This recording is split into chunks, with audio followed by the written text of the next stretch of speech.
မာရဲ့ rate ကပုံများတဲ့အခြေအနေရ data တွေကတော့ဘယ်တော့မှမလိမ်ဘူးဗျာနော်ပုံမလင်းပြောရရင်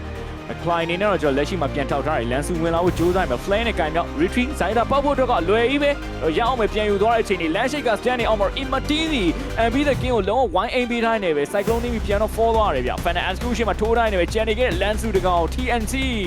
ရအောင်ပဲအပါခေါ်ထားပါသေးတယ်တော့ဆိုလိုပဲပြန်ပြီးတော့ကြာဆုံးခဲ့တဲ့အနေအထားမျိုးတွေမှာလည်း backline မှာတော့ Lancy အနေနဲ့သူ fantasy လေးကိုပြန်ပြီးတော့ IMU နဲ့ယူထားတယ်ဗျာ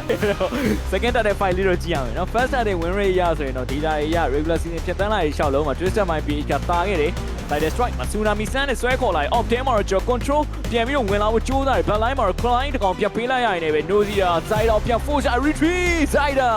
ဆက်လက်ပြီးတော့သိမ်းမိတ်ထားတယ်ပဲဗျာကျွန်တော်ကလန်ဆူနေနဲ့တော့ကျွန်တော် land shake က stand နေအောင်မှာပြန် perform နေပဲ AOG နောက်မှာ Nozia Bandicuti ပြန်ပြီးတော့ live ပြထားနေပဲတစ်ဖက်မှာလည်းလန်ဆူတကောင် Zaida ဆုံးသက်ပေးထားတယ်ဗျာ 2 man ကြောင်းသွားပြီ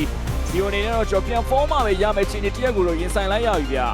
ပညာရမယ်ဆိုရင်တော့သူ့အနေနဲ့အများကြီးပြန်ပြီးတော့လုံးပြလို့ရတယ်ဒါပေမဲ့တစ်ဖက်ကကျွန်တော်တို့ဒါ Lancelot ဖြစ်နေတဲ့ခက်တယ်မသိမရဘူး Dinosaur Understand Register နဲ့ Land Shake က Lancy တန်းပြီးတော့ပြန်ပြီးတော့ Prepare Fighter ထပ်ပေးထားခဲ့ရင် 4v2 situation နဲ့အောက်မှာ check လို့အရင်ကြီးကလေးတော့သိမရသေးဘူးဗျ။ Momentum လေးပြန်ပေးခဲ့တယ်မှာ Lancy တောင်းချောက်ထပ်ပေးတဲ့ Dinosaur တွေမှာ2 man လေးပဲထပ်ပြီးတော့ထိနေ Land of Fan နဲ့ Prince of Pico နဲ့ Backline မှာ AOG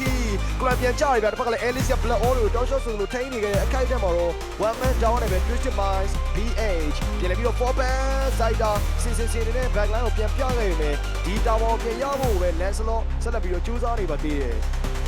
နဲလီတော့ပို့ပြီးတော့ခက်ခဲမယ် second turn နေအကုန်လုံးတော့ပြီးသွားပြီဗျာ